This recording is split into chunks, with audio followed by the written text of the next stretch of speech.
Hello friend, Bihar PSC centre में आपका स्वागत है। तो फ्रेंड्स, इंडियन ज्योग्राफी का क्लास हो रहा था और ये क्लास जो है फ्रेंड्स सभी के लिए है सामान्य रूप से बराबर, क्योंकि एनसीईआरटी बुक से चैप्टर वाइज एमसीक्यू करवाया जा रहा है। तो चलिए, जिस चैप्टर में हमने एंट्री किया था उसमें क्वेश्चन नंबर 17 तक हो चुका है। आज हम 18 से स्टार्ट करते हैं। तो और ये सारे क्वेश्चन बहुत ही इंपॉर्टेंट है फ्रेंड्स। आप देख सकते हैं कि कोई ना कोई एग्ज़ाम में पूछा ही गया है। तो एग्ज़ाम में वही क्वेश्चन पूछा जाता है जिसका कोई वैल्यू होता है।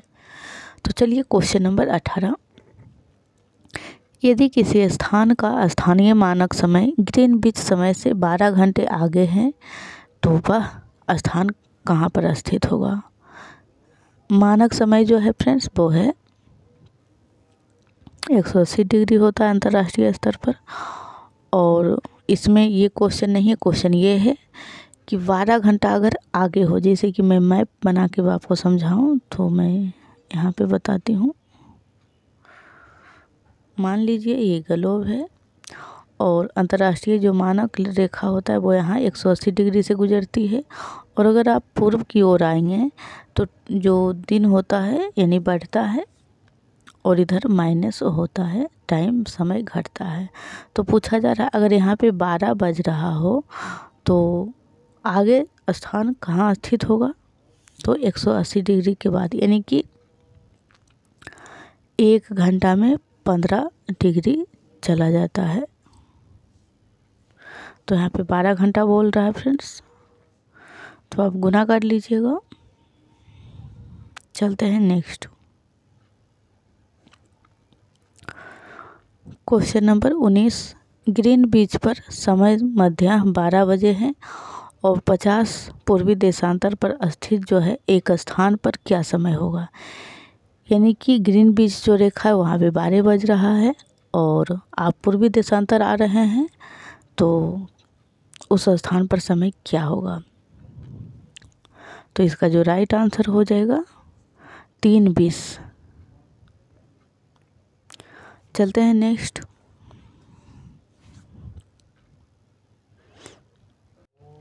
अगर आपको लग रहा होगा कि ये कैसे हुआ तो आप ऐसे मान लीजिए जैसे कि आप 1 घंटा में 15 डिग्री चल सकते हैं। तो यहाँ 50 डिग्री है तो 3 घंटा में 45 डिग्री कवर हो गया, बचा कितना 5 डिग्री। तो 5 डिग्री यानी 1 डिग्री आप चलेंगे तो आपको 4 मिनट टाइम लगेगा। तो 5 चौके 20, यानी कि 12 में अगर आप 3 घंटा 20 मिनट जोड़ दें तो 3:20 शाम हो जाएगा।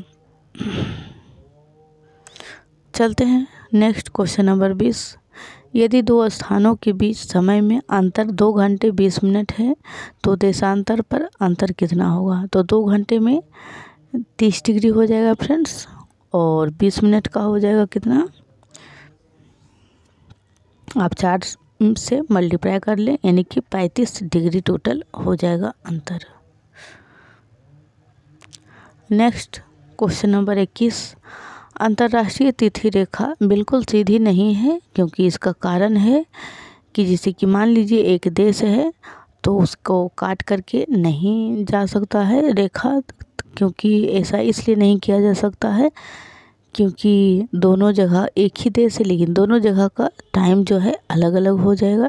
इसीलिए जो अंतर्राष्ट्रीय तिथि रेखा है वो मुड़ के मतलब गुजरी है, यानी कि लगभग 5-6 जगह मुड़ी है। तो इसका राइट जो आंसर हो जाएगा वो हो जाएगा कुछ देशों के विभिन्न भागों के जो हैं दिन एवं समय को एक समान रखने के लिए ऐसा किया गया है। चलते हैं नेक्स्ट क्वेश्चन नंबर 22, उत्तरी प्रशांत महासागर में अंतर्राष्ट्रीय तिथि रेखा के विचलन का कारण है। उत्तरी प्रशांत महासागर में अंतर्राष्ट्रीय तिथि रेखा के विचलन का कारण है। तो इसका राइट आंसर हो जाएगा एलुसियन द्वीप समूह। एलुसियन द्वीप समूह। क्वेश्चन नंबर 23, अंतर्राष्ट्रीय तिथि रेखा कहलाता है। तो यही बात हमने बताया था फ्रेंड्स कि 180 डिग्री देशांतर पर जो है अवस्थित है अंतर्राष्ट्रीय तिथि रेखा। क्वेश्चन नंबर 24, ग्रीनविच से 180 डिग्री मध्य काल्पनिक रेखा कहलाती है। तो इसे कहा जाता है फ्रेंड्स, ऑप्शन नंबर डी अंतर्राष्ट्रीय तिथि रेखा है। फ्रेंड्स, अगर आपको क्लास अच्छी लगे तो प्लीज़ वीडियो को लाइक करें, चैनल को सब्सक्राइब करना बिल्कुल भी ना भूलें और वीडियो को ज़्यादा से ज़्यादा शेयर करें। और आधा ज्योग्राफी कंप्लीट हो चुका है फ्रेंड्स, आप लेक्चर 1 से देखें। क्वेश्चन नंबर 25, जब ग्रीनविच में मध्य है, एक जगह का स्थानीय समय 5 बजे का शाम है, तो निम्नलिखित में से वह कौन सा यमोत्तर है जिस पर उपयुक्त जगह अवस्थित है? तो 75 डिग्री पूर्व।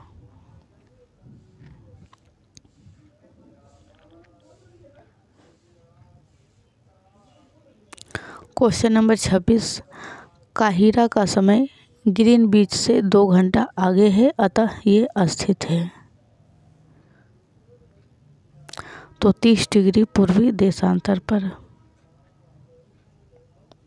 2 घंटा आगे बोला गया है, तो 2 घंटा का मतलब हो जाएगा 1 घंटा में 15 डिग्री और 2 घंटा में 30 डिग्री। अगर आपको 5 घंटा बोल दिया जाए तो 5 को आप 15 से मल्टीप्लाई कर लीजिएगा। क्वेश्चन नंबर 27, 2 शहर ए 30 डिग्री एन और 60 डिग्री ई पर जो है अवस्थित हैं। बी शहर जो हैं वो 30 डिग्री और 80 डिग्री ई पर के बीच कालांतर में स्थित हैं। तो पूछा जा रहा है, इसमें तो ये भी नहीं बताया गया फ्रेंड्स कि किस की अंतर पूछना है या फिर कुछ और, तो इस क्वेश्चन को आप छोड़ दें, अधूरा है। क्वेश्चन नंबर 28, और ये टॉपिक का जो है वो लास्ट MCQ भी है। तो अंतर्राष्ट्रीय तिथि रेखा जो 180 डिग्री यमोत्तर से अंतर करती है, जिससे कि वह एक ही प्रशासन के अंतर्गत द्वीप समूह को विभाजित ना करें। फ्रेंड्स, ये टॉपिक जो है यानी चैप्टर जो है सभी को प्रॉब्लम देती है, बट अगर आप एक बार समझ जाएंगे तो आपको दिक्कत नहीं होगी। फ्रेंड्स, ये सभी के साथ होता है, ना कि आप अकेला ऐसा स्टूडेंट हैं। तो आप इसे 2 बार ज़रूर पढ़ें। अब हम चलते हैं नेक्स्ट चैप्टर में। नेक्स्ट जो अपना चैप्टर है वो है चट्टान से संबंधित। तो इसका क्वेश्चन नंबर, भूगर्भ में विशाल आकार की जो गुंबदाकार आग्नेय चट्टान को निम्न में से किस नाम से जाना जाता है? आग्नेय चट्टान हम उसको कहते हैं फ्रेंड्स जो भूकंप यानी ज्वालामुखी के माध्यम से जो भूखंड यानी स्थल पे आता है। आग्नेय चट्टान सबसे पुराना चट्टान भी है। तो क्वेश्चन ये नहीं है, क्वेश्चन कुछ और है, हमने बता दिया आपके जानकारी के लिए। भूगर्भ में विशाल आकार की जो गुंबदाकार आग्नेय चट्टान को निम्न में से किस नाम से जाना जाता है? यानी कि भूमि के अंदर जो गुंबदाकार आग्नेय चट्टान है उसको बैथोलिथ कहा जाता है। चलते हैं नेक्स्ट क्वेश्चन नंबर 2, जानवरों, वनस्पतियों एवं सूक्ष्म जीवों के अवशेष किस प्रकार की चट्टानों में पाए जाते हैं? तो इसका राइट जो आंसर होगा फ्रेंड्स वो हो जाएगा अवसादी चट्टान में, क्योंकि अवसादी चट्टान जो है फ्रेंड्स वो घिस कर कहीं जाके जमा होते हैं और उसमें जो है गाय बकरी जो भी मतलब जीव मर जाते हैं वो भी उसमें जब दब जाते हैं। तो दबने के बाद ही उस जो चट्टान है उसमें जीवाश्म यानी कार्बन की मात्रा आती है। आग्नेय चट्टान में ये सब चीज़ नहीं पाई जाती है, बिना जीवाश्म के होता है। कायांतरित में भी जीवाश्म नहीं पाया जाता है। क्वेश्चन नंबर 3, धरातल के सर्वाधिक भाग पर निम्नलिखित में से किस चट्टान का विस्तार पाया जाता है? धरातल के सर्वाधिक भाग पर यानी कि भूमि के ऊपर जो है कौन सी चट्टान सबसे ज़्यादा पाई जाती है? तो अवसादी चट्टान। अवसादी चट्टान हम उसे कहते हैं जो घिस घिस कर आग्नेय चट्टान का ही दूसरा रूप है फ्रेंड्स, यानी कि आग्नेय चट्टान ही घिस पीट कर जमा होता है। क्वेश्चन नंबर 4, भूपृष्ठ का कितना प्रतिशत भाग जो है अवसादी शैलों से ढका है? तो लगभग 75% यानी 75% जो है अवसादी शैल से ढका हुआ है भूपृष्ठ। क्वेश्चन नंबर 5, निम्न में से आग्नेय चट्टान कौन सी है?